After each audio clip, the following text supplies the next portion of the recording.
दोस्तों, समय के बदलते इंसान के जीवन में अनेकों बदलाव आते हैं। हमें उन बदलावों से घबराना नहीं चाहिए, बल्कि उन्हें यह सोचकर स्वीकार करना चाहिए कि उनसे आपके जीवन में कुछ न कुछ अच्छा होने वाला है। दोस्तों, जो इंसान अपने आप को जीत लेता है वह जिंदगी में कहीं मात नहीं खाता, चाहे कैसा भी समय आ जाए। ऐसा इंसान हर मुश्किल समय में अपने आप पर काबू रखता है। इस वीडियो में हम बात करेंगे कि कैसे हर मुश्किल समय में अपने आप पर काबू रखकर उन बदलावों को स्वीकार कर अपने जीवन को बेहतर बना सकते हैं। तो चलिए इस प्रेरक कहानी की शुरुआत करते हैं। एक नगर में सबल नाम का आदमी रहता था। सबल का जन्म एक गरीब परिवार में हुआ था। सबल के परिवार में सबल और उसकी पत्नी सिर्फ 2 ही सदस्य थे। कच्चे घर में वह अपना गुजारा कर रहे थे। सबल पूरे दिन मजदूरी करके अपना और अपनी पत्नी का पेट पालता था। इसी तरह दोनों का जीवन चल रहा था। समय के साथ उसकी पत्नी गर्भवती हो जाती है। यह सुनकर सबल बहुत खुश होता है। वह सोचने लगता है कि अब हमारे घर में भी एक नन्हा सा पुत्र आएगा, हम उसे गोद में खिलाया करेंगे। पर जो उसके और उसके परिवार के जीवन में होने वाला था, उससे वह बेखबर था। धीरे धीरे समय गुजरता है। अब सबल के घर में वह दिन भी आ जाता है जब उसकी पत्नी एक बच्चे को जन्म देने वाली थी। सबल उसे अस्पताल में भर्ती कराता है। प्रसव का समय जब निकट आता है तो सबल कुछ पैसों का बंदोबस्त करने चला जाता है। फिर लौटते समय अपने होने वाले बच्चे को लेकर मन में सपने संजोने लगता है। तब तक उसके पास यमराज का बुलावा आ जाता है। उसकी एक दुर्घटना में मृत्यु हो जाती है। शहर के कुछ लोग सबल का अंतिम संस्कार करते हैं, तो दूसरी तरफ उसकी पत्नी अस्पताल में अपने बच्चे को जन्म दे रही होती। जब उस बेचारी को यह खबर मिलती है कि उसके पति की मृत्यु हो गई है, तो उसका कलेजा फट जाता है। उस बेचारी का दुनिया में सिर्फ उसका पति ही तो था। अब वह भी उसे छोड़कर चला गया था। अब तो वह फूट फूट कर रोने लगती है कि हे भगवान, यह तूने कैसा मेरे ऊपर दुखों का पहाड़ गिरा दिया। मेरा जो सहारा था उसे ही मुझसे छीन लिया। कम से कम इस बच्चे का तो ख्याल किया होता जिसका अभी जन्म भी नहीं हुआ है। पैदा होने से पहले ही तुमने उसके सर से पिता का साया हटा दिया। अब कौन इस बच्चे का पालन पोषण करेगा। वह दुखियारी अस्पताल में ही अपने पति को याद करके पूरी तरह से रो रही थी। उसे समझ में नहीं आ रहा था कि संतान के आने की खुशी व्यतीत करूं या पति के जाने का दुख। शहर के कुछ लोगों ने उसे समझाया, बहन, जन्म मृत्यु सब विधाता के हाथ में होता है। इसमें मनुष्य का कोई जोर नहीं चलता। यह भी कहा जाता है कि परमात्मा जो करता है अच्छा ही करता है। इसलिए जो चला गया उसका शोक छोड़िए और यहां जो आया है उसके बारे में सोचिए। इधर कई तरीकों से लोग उस गरीब महिला को समझाते हैं। कुछ ही देर में उसने एक सुंदर से पुत्र को जन्म दिया। बेटे को देखकर उसका कुछ दुख हल्का होता है। वह सोचती है कि अब मैं इस पुत्र को पाल पोस कर बड़ा करूंगी, यही मेरा सहारा बनेगा। अब वह अपने बच्चे को लेकर अपने घर आ जाती है। नगर के कुछ लोगों ने उस महिला की कुछ दिन तक मदद की, लेकिन कौन हमेशा मदद करता है। जब कुछ दिन बीते तो मददगार भी पीछे हट गए। अब वह अपने बच्चे को लेकर बिल्कुल अकेली पड़ गई। वह समझ गई थी कि दूसरों की मदद से कितने दिन तक जीवन जिया जा सकता है। यदि हमें जीना है और इस बच्चे को पालना है तो खुद जिम्मेदारी उठानी होगी, खुद कोई काम करना होगा। इस प्रकार वह महिला दूसरों के घरों में अपने लिए साफ सफाई का काम तलाश लेती है। काम करके जो पैसे मिलते थे उनसे वह अपना और अपने बच्चे का पेट पालने लगी। समय के साथ धीरे धीरे उसका पुत्र बड़ा होने लगता है। जब वह बालक 4 वर्ष का हो जाता है तो उसकी माँ उसे पढ़ाने के लिए नगर के सरकारी विद्यालय में उसका दाखिला करा देती है। उसने सोचा कि मैं अपने बच्चे को पढ़ा लिखा कर इस काबिल बना दूंगी कि उसे कभी किसी के आगे हाथ न फैलाने पड़े। अब इस प्रकार वह महिला मेहनत मजदूरी करके अपने बच्चे को पढ़ाने लगती है। बच्चा भी ठीक से समझता था कि उसके घर में केवल माँ ही है। परिवार का खर्च चलाने वाला उसका पिता उसके जन्म से पहले ही चला गया है, इसलिए वह पढ़ाई भी खूब मन लगाकर करता था। धीरे धीरे बच्चे की उम्र 12 वर्ष की हो जाती है। एक दिन की बात है, वह स्त्री बहुत बीमार पड़ जाती है। उसने सोचा कोई छोटी मोटी बीमारी होगी, इसीलिए कभी उस पर ध्यान नहीं दिया। लेकिन उसकी हालत दिन पर दिन खराब होती चली गई। बीमार होने की वजह से वह काम पर भी नहीं जा पाती थी। घर में इतने पैसे भी नहीं थे कि कहीं अपना ठीक से इलाज करा लेती। माँ को अत्यंत बीमार देखकर बेटे को बहुत चिंता होती है। वह बालक कहता है, माँ तुम चिंता मत करो, मैं तुम्हारे लिए अभी डॉक्टर के पास से दवाई लेकर आता हूँ, तुम उसे खा लेना, फिर तुम जल्दी ही ठीक हो जाओगी। अपने बेटे की बात सुनकर माँ की आंखें भर आती हैं।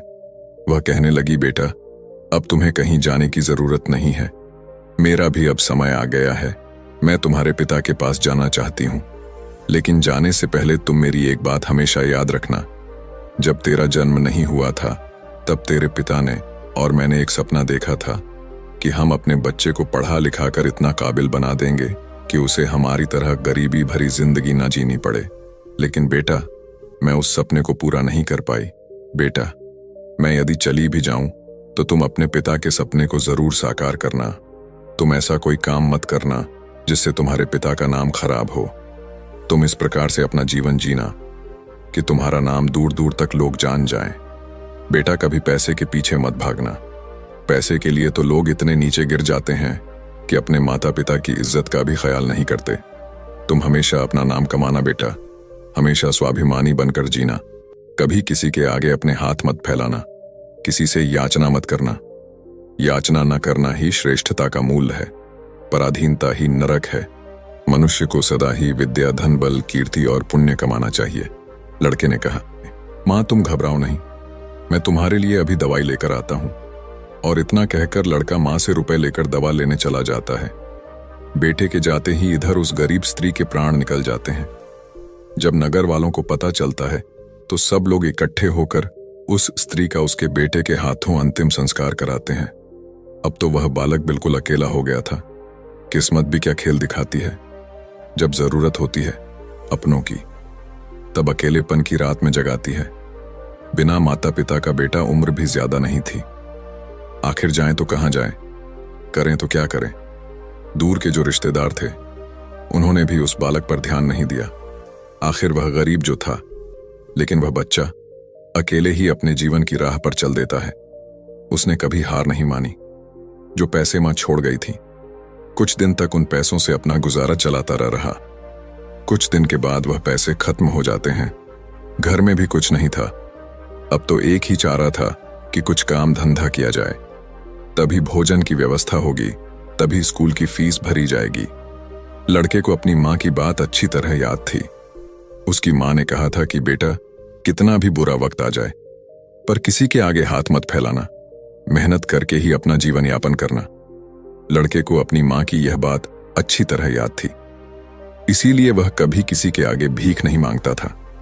विद्यालय से आने के बाद वह किसी के खेतों में काम करने चला जाता, कभी किसी की चाय की दुकान पर काम कर लेता और वहां से कुछ पैसे मिलते तो अपने विद्यालय की फीस भर देता था और अपने खाने पीने की सामग्री खरीद लाता था।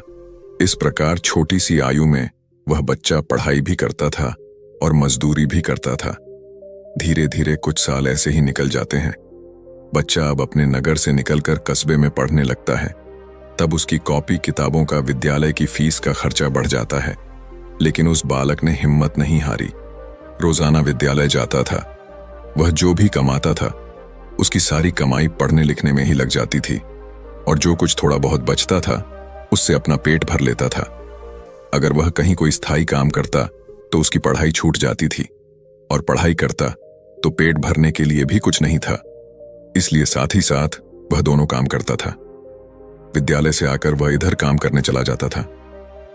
एक दिन की बात है, वह बच्चा विद्यालय से पढ़कर घर वापस लौटा, फिर उसके बाद काम की तलाश में चला गया। लेकिन उस दिन उसे कोई काम नहीं मिला। पूरा दिन निकल गया। हारा थका शाम को घर आकर सो गया। आज कुछ काम नहीं मिला तो खाना कहां से खाता, जो पैसे थे उनसे। वह पहले ही विद्यालय की फीस भर चुका था। उसकी स्थिति तो यह थी कि रोज कमाया रोज खाया। जब उस दिन उसे कोई काम नहीं मिला तो बेचारे को भूखे पेट रहना पड़ा। केवल पानी पीकर सो गया। अब सुबह भूखा ही विद्यालय चला जाता है और विद्यालय की छुट्टी के बाद जब घर आता है तो फिर किसी काम की तलाश में निकल पड़ता है। सोचता है कल नहीं मिला, लेकिन आज मुझे कोई ना कोई काम जरूर मिल जाएगा। लेकिन दुर्भाग्य ने उसका पीछा नहीं छोड़ा। उस दिन भी उसे कोई काम नहीं मिला। आज उसे फिर भूखा पेट सोना पड़ा। भूख अब उसे ज्यादा बेचैन कर रही थी। तो एक बार को उसके दिमाग में आता है कि भूखे पेट तो पड़ा भी नहीं जाता। अब तो मैं किसी से कुछ मांग कर खा लेता हूं। पर मां ने मरते वक्त उससे कहा था कि बेटा, कभी भीख मांग कर मत खाना, हमेशा कमा कर खाना। लड़का भी बड़ा स्वाभिमानी था। किसी से मांगने की उसकी हिम्मत नहीं हुई। सोचता था चाहे कुछ भी हो जाए, पर भीख मांग करके नहीं खाऊंगा। अगर मैंने भीख मांगना शुरू कर दिया तो लोग मुझे भिखारी कहने लगेंगे। भगवान ने पेट दिया है तो कहीं ना कहीं से इसके लिए भोजन भी देगा। अब लड़का उस दिन भी भूखा रहता है। सुबह जब सोकर उठता है तो भूख के मारे चक्कर आने लगते हैं। अभी उसकी उम्र ही कितनी थी। भूख की मार वह कैसे सह सकता था। कुछ बड़ा होता तो 2-4 दिन काट भी लेता। अब आज वह विद्यालय भी नहीं गया। सोचा आज मैं सुबह से ही काम पर जाता हूं, काम मिल जाएगा तो भोजन कर लूंगा, फिर अगले दिन के लिए तैयार हो जाऊंगा। अब तो काम की तलाश में वह इधर उधर भटकता है। उसकी आंखों के सामने ने अंधेरा छा रहा था। अब तो उससे चला भी नहीं जा रहा था। फिर एक पेड़ के नीचे बैठकर सोचने लगता है कि अगर इस समय मुझे भोजन नहीं मिला तो मेरे प्राण निकल जाएंगे। मुझे कुछ ना कुछ तो करना ही होगा। अब एक बार फिर से उसके मन में भीख मांगने का विचार आता है, लेकिन उसकी अंतरात्मा फिर मना कर देती है कि तू गरीब है, भिखारी नहीं। भीख मांगेगा तो फिर भीख मांगने की आदत पड़ जाएगी और तू भिखारी बन जाएगा। काफी देर तक लड़का इन्हीं प्रश्नों में उलझा रहता है। फिर उसके दिमाग में आया कि भीख मांगना अलग बात है और मदद मांगना अलग बात है। मैं किसी से भीख नहीं मांगूंगा, पर मदद तो मांग सकता हूं। भीख मांगना तो वह है जो मांग कर फिर लौटाया नहीं जाता, पर मदद मांगना वह है जो आप कभी भी लौटा सकते हो। लड़के ने सोचा कि मैं आज किसी से मदद मांग लेता हूं, जब मुझे काम मिल जाएगा तो मैं लौटा दूंगा। अब लड़का वहां से चलता है तो उसे नगर के बाहर एक बड़ा सा घर दिखाई देता है। लड़का उस द्वार पर जाकर द्वार को खटखटा है। तब घर के अंदर से एक महिला निकलती है। महिला ने द्वार पर देखा कि एक 10 वर्ष का बड़ा ही उदास सा मासूम सा लड़का खड़ा है। पहले तो वह महिला उस लड़के से पूछती है कि बेटा, तुमने दरवाजा क्यों बजाया, क्या कुछ काम है? लड़का दोनों हाथ जोड़कर कहता है, माँ जी, मैंने दोपहर के समय आपको तकलीफ दी, इसके लिए क्षमा चाहता हूं। तब वह महिला पूछती है, बेटा क्या तुम्हें कुछ चाहिए? मैं तुम्हारी क्या मदद कर सकती हूं? वह महिला भी एक बच्चे की मां थी, इसलिए ममता का भाव उसके शब्दों में था। उस महिला के पूछने पर एक बार तो लड़के के मन में यह आया कि चलो इन माँ जी से मैं कह ही देता हूं कि मैं 2-3 दिन से भूखा हूं और भोजन न मिलने के कारण बहुत परेशान हूं। लेकिन उसके स्वाभिमान ने उसे रोक लिया और वह भोजन की जगह पानी मांग बैठा। कहने लगा, माँ जी, मुझे बहुत जोर की प्यास लगी थी, इसीलिए दरवाजा खटखटाया था। क्या 1 गिलास पानी मिल सकता है? लेकिन वह महिला बहुत समझदार थी। उसने जब लड़के को देखा तो वह समझ गई कि बालक बहुत भूखा है। वह कहती है, बेटा तुम कुछ देर रुको, मैं तुम्हारे लिए पानी लेकर आती हूँ। वह महिला घर के अंदर जाती है और अपनी रसोई से 1 गिलास दूध और कुछ लड्डू लेकर द्वार पर आती है और दूध से भरा गिलास उस लड़के को दे देती है। लड़के ने जब गिलास पकड़ा तो उसमें दूध था। दूध को देखकर लड़का खुश हो जाता है। लड़का मन ही मन उस मां को दुआएं देने लगता है। महिला ने उसे पहले लड्डू खाने को दिए और कहा, बेटा दूध गर्म है, तुम पहले लड्डू खा लो, जब दूध ठंडा हो जाए तब पी लेना। लड़का जब उस महिला को देखता है तो उसे ऐसा लगता है जैसे उसकी ही मां उसे यह दूध पीने को दे रही है। मन ही मन सोचता है, कितनी अच्छी मां है। मैंने 1 गिलास पानी मांगा था और यह दूध ले आई। उसने समझ लिया कि मैं भूखा हूं। लड़का आराम से बैठकर लड्डू खाता है और दूध पीता है। तब वह स्त्री कहती है, बेटा क्या तुम्हें और कुछ चाहिए? लड़का सोचने लगता है कि इस दूध के बदले में मैं इस माता को क्या दे सकता हूं। मेरे पास तो कुछ भी नहीं है। दूध पीने के बाद लड़का कहता, माँ जी, मैंने आपसे पानी मांगा और आपने मुझे दूध पिलाया, इसके बदले में मैं आपको क्या दे सकता हूं? महिला ने कहा, बेटे मैंने तुम्हें दूध इसलिए नहीं पिलाया है ताकि तुमसे बदले में कुछ ले सकूं। महिला कहने लगी, बेटा तुम्हारा चेहरा देखकर लग रहा था कि तुम बहुत भूखे हो, तो मैंने सोचा कि पानी की जगह दूध ही पिला देती हूं, इसलिए मैं तुम्हारे लिए दूध ले आई। लड़के ने फिर कहा, नहीं माँ जी, आप इसके बदले में मुझसे जरूर कुछ मांगिए। मैं आपको अपनी हैसियत के हिसाब से कुछ जरूर दूंगा। लड़के की बात सुनकर महिला सोचती है, यह लड़का बड़ा स्वाभिमानी है। वह लड़का बार बार उससे मांगने की बात करता है। तो वह महिला उसका मन रखने के लिए कह देती है कि बेटा, मैंने यह दूध पिलाकर तुम पर कोई एहसान नहीं किया है। फिर भी यदि तुम मुझे कुछ देना चाहते हो तो तुम मुझे एक वचन दो कि जिस प्रकार आज मैंने तुम्हारी मदद की है, इसी प्रकार तुम भी जब कभी मदद करने लायक हो जाओ तो किसी जरूरतमंद की मदद कर देना। जिस दिन तुम किसी की मदद कर दोगे, उसी दिन तुम मेरे इस एहसान से मुक्त हो जाओगे। उस महिला ने यह बात इसलिए कही थी ताकि वह लड़का अपने आप को मजबूर ना समझे और खुशी खुशी अपने घर को जा सके। वह लड़का उस बात को अपने दिमाग में बैठा लेता है। वह उस महिला के पैर छूकर काम की तलाश में आगे को चला जाता है और इस प्रकार धीरे धीरे कई दिन बीत जाते हैं। जिस विद्यालय में वह पढ़ता था, उसी विद्यालय में उस स्त्री का बेटा भी पढ़ता था जिसने उसे दूध पिलाया था। एक दिन वह महिला अपने बच्चे को विद्यालय छोड़ने जाती है तो उसने देखा कि विद्यालय में वह लड़का भी पढ़ रहा था। वह स्त्री उस लड़के को पहचान लेती है। उसने विद्यालय के मास्टर जी से जाकर पूछा कि वह बालक कौन है, तो मास्टर जी ने उसे बताया कि उस बालक का नाम रमण है और वह बिना माता पिता का बेटा है। छोटी सी आयु में ही उसके दोनों माता पिता गुजर गए थे। यह जानकर उस महिला को बड़ा दुख होता है। सोचती है, जब इसके माँ बाप नहीं हैं तो फिर इसकी पढ़ाई का खर्च कौन उठाता है। तब विद्यालय के बड़े मास्टर बताते हैं, बहन जी, रमण बहुत ही अच्छा बच्चा है। वह अपनी पढ़ाई का खर्च खुद उठाता है और पढ़ने में भी बड़ा तेज है। वह मेहनत मजदूरी करता है और तब जाकर विद्यालय की फीस भरता है। जब कभी वह विद्यालय नहीं आता है और अपनी फीस भी समय पर नहीं दे पाता है तो हम लोग उस पर ज्यादा दबाव नहीं बनाते। जब उस स्त्री को रमण की स्थिति का पता चलता है तो वह करुणा से भर जाती है। उसका मन करता है कि मैं उस बालक की कुछ मदद करूं जिसका कोई नहीं होता। ऐसे ही लोगों की मदद तो करनी चाहिए, तभी भगवान प्रसन्न होते हैं। जिसका कोई नहीं है वह भगवान का है, और जरूरतमंद की मदद करने का अर्थ है कि आपने भगवान को प्रसन्न कर दिया।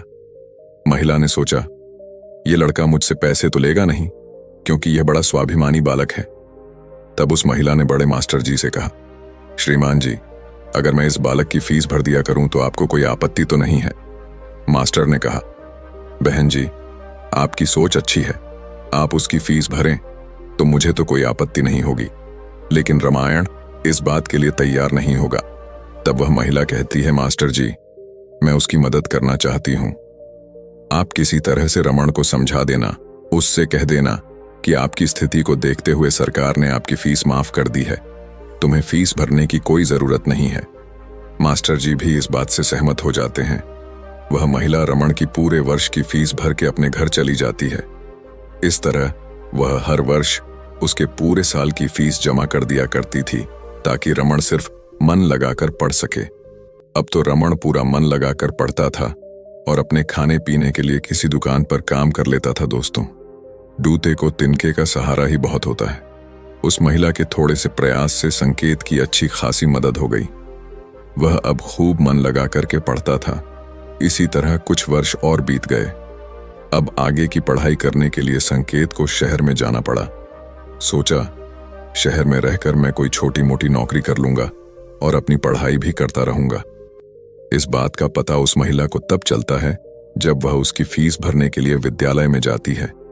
वह महिला जब रमण की फीस जमा करती है तो मास्टर जी बताते हैं, बहन जी, रमण तो आगे की पढ़ाई करने शहर चला गया है, अब आपको उसकी फीस जमा करने की कोई जरूरत नहीं है। उस महिला ने जब यह सुना तो सोचने लगी, कोई बात नहीं, भगवान ने मुझे उसकी मदद करने का इतना ही समय दिया होगा।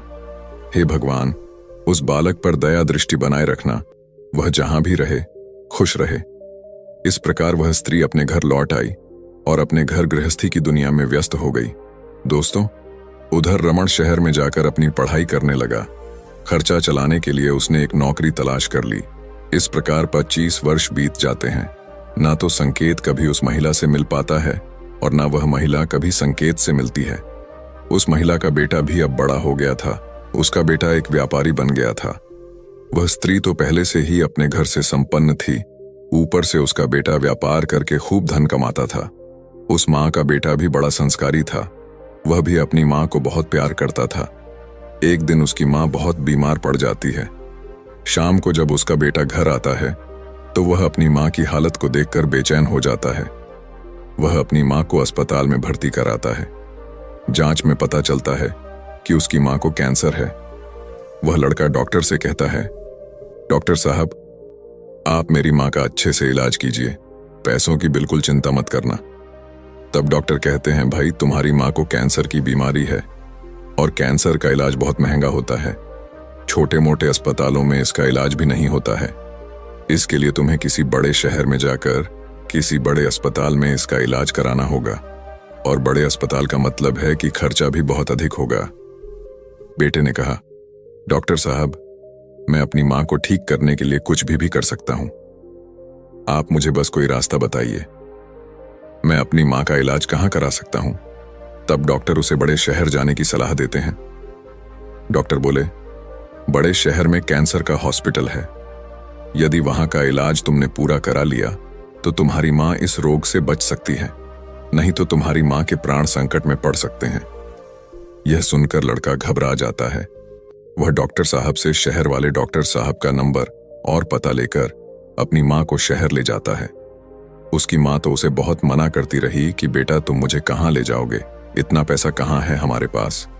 शहर में अच्छा इलाज कराने के लिए हमारे पास पर्याप्त पैसा नहीं है। यहीं से डॉक्टर साहब से दवा ले लेते हैं, धीरे धीरे मैं ही हो जाऊंगी, तुम परेशान मत हो। तब लड़का बोला, माँ, इस दुनिया में एक तुम ही तो हो, जिसके होने से मुझे कभी अकेलापन महसूस नहीं होता, कभी मुझे किसी बात की चिंता नहीं होती। इसीलिए कुछ भी हो जाए, मैं तुम्हें इस बीमारी से मरने नहीं दूंगा। धन का क्या है, खत्म हो गया तो फिर कमा लेंगे, लेकिन माँ तो फिर नहीं मिल सकती। इस प्रकार लड़का अपनी माँ को शहर लेकर जाता है।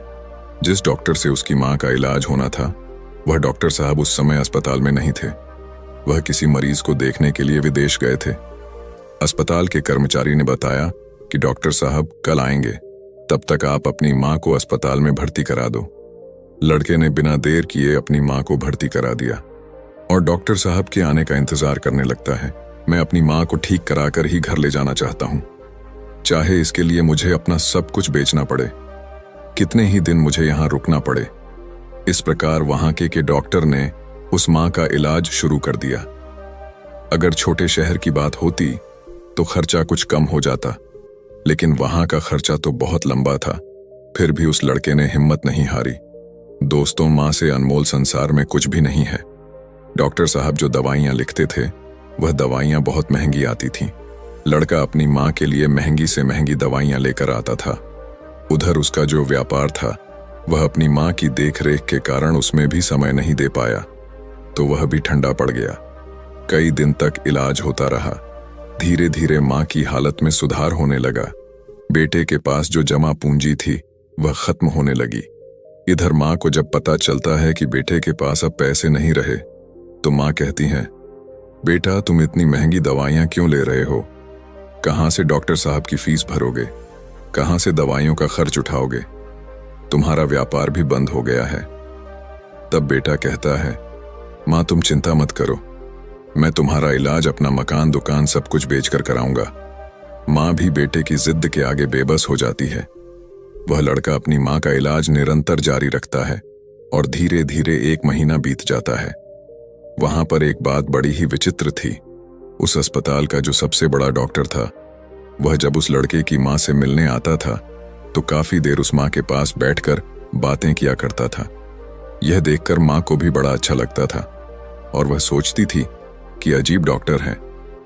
इतना बड़ा डॉक्टर होकर भी जिसके पास बिल्कुल भी फुर्सत नहीं है, वह मुझसे बात करने के लिए इतना समय कैसे निकाल लेता है। दोस्तों, इस प्रकार कई दिन बीत जाते हैं।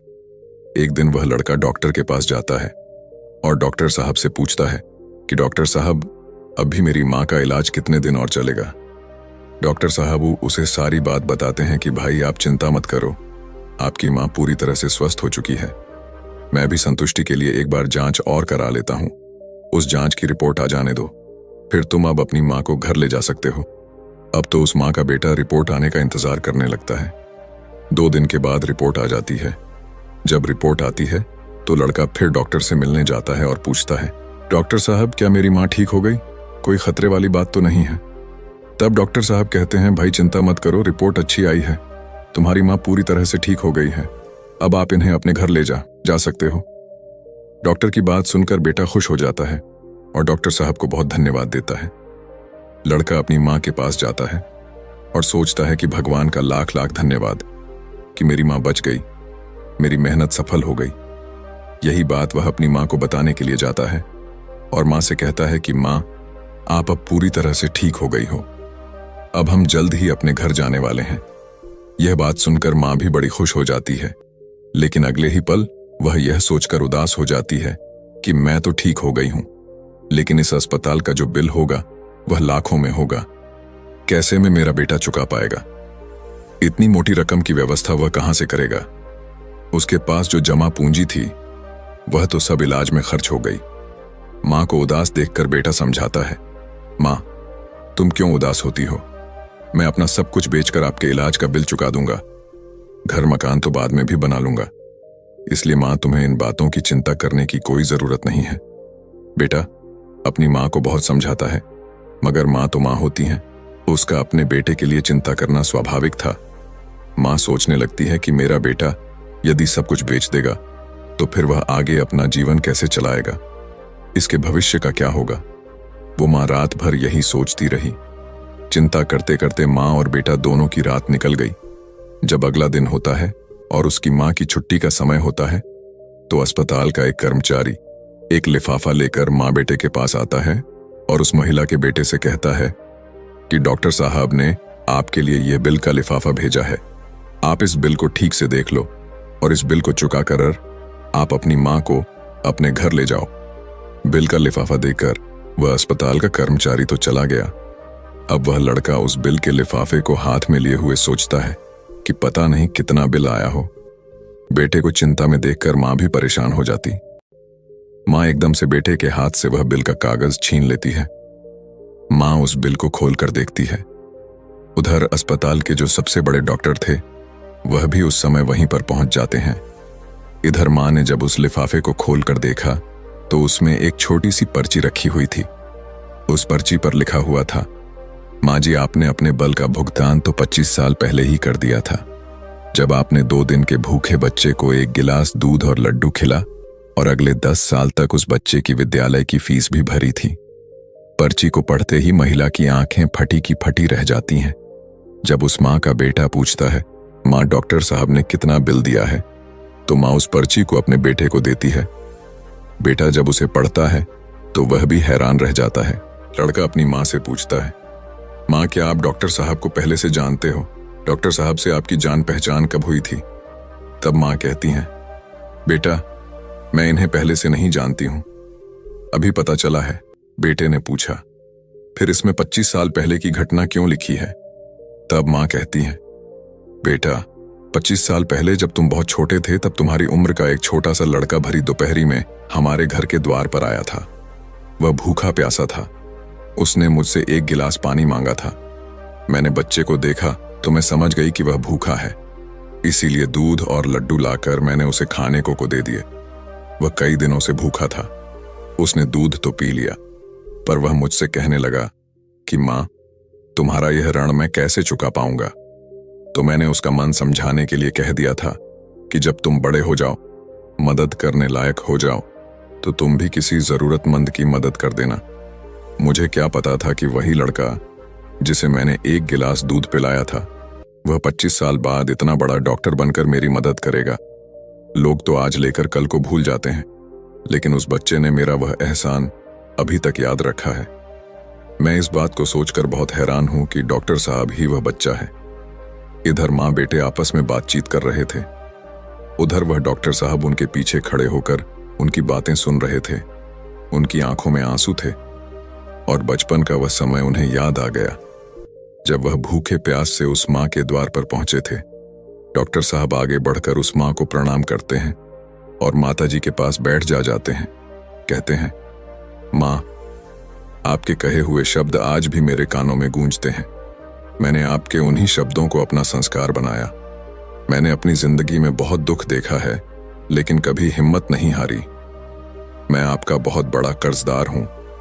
यदि आप मेरे विद्यालय की फीस नहीं भरती तो आज मैं इतना बड़ा डॉक्टर नहीं बना पाता। माँ, यह आपकी ही देन है। मैंने तो आपको उसी दिन अपनी माँ मान लिया था जिस दिन आपने ममता भरी छाव में बैठाकर मुझे भूखे को दूध पिलाया था। इतना कहने के बाद डॉक्टर साहब वह सारे पैसे लौटा देते हैं जो माँ की दवाई में खर्च हुए थे और बूढ़ी माँ के चरणों में अपना सर रख देते हैं। वह माँ डॉक्टर साहब को उठाकर अपने सीने से लगा लेती। डॉक्टर साहब और बूढ़ी माँ की आंखें आंसुओं से भरी हुई थीं। जब यह दृश्य अस्पताल के सारे लोग देखते हैं तो सब देखकर हैरान रह जाते हैं। सबकी आंखें नम हो जाती हैं। दोस्त, यह 4 बातें जो भी व्यक्ति समझ लेगा वह कभी गरीब नहीं रहेगा। पहली बात, मनुष्य को जीवन में आने वाले परिवर्तनों से घबराना नहीं चाहिए, बल्कि उन्हें यह सोचकर स्वीकार करना चाहिए कि उनके जीवन में कुछ और अच्छा होने वाला है। इन परिवर्तनों से मनुष्य बहुत कुछ दिखता है और वह सही राह पकड़ लेता है। जो अपने साथ हुई घटनाओं से टूट जाता है वह कभी आगे नहीं बढ़ पाता। दूसरी बात, अंधेरा चाहे कितना ही घना हो, एक छोटा सा दीपक उससे मिटा डालता है। उसी तरह अगर जीवन में कुछ अंधेरा आ जाए तो ज्ञान रूप दीपक से अंधेरे को मिटाकर सही रास्ता ढूंढा जा सकता है। ज्ञान वह निधि है जो रंग से राजा बना देती है, टके को सही मार्ग दिखा देती है। तीसरी बात, आप दूसरों का भला कीजिए, दूसरों पर दया करिए। तुम्हारा भला अपने आप होता चला जाएगा। आपको अपने जीवन में अगर किसी की मदद करने का सौभाग्य मिले तो जरूर करना कहते हैं। डूबते को तिनके का सहारा बहुत होता है। आपकी छोटी सी मदद से किसी का जीवन ही बदल सकता है। आपका छोटा सा योगदान किसी के लिए वरदान हो सकता है। मुसीबत में पड़े तो घबराना मत। जब एक रास्ता बंद होता है तो 10 खुल जाते। जीवन में निखार तभी आता है जब मनुष्य दुख और मुसीबत की भट्टी में तपता है। कष्ट सहन करने के बाद ही मनुष्य को अनुभव मिलता है और यह अनुभव बहुत काम आता है। चौथी बात, मनुष्य के दिन चाहे कैसे भी हो, चाहे कितनी भी कठिनाइयां उसके जीवन में आए, परंतु उसे कभी भीख मांगकर खाना नहीं चाहिए। भीख मांगकर खाने वाला अपनी ही नजरों में गिर जाता है और जब वह भीख मांगकर खाता है तो उसकी आदत हो जाती है बिना मेहनत किए खाने की।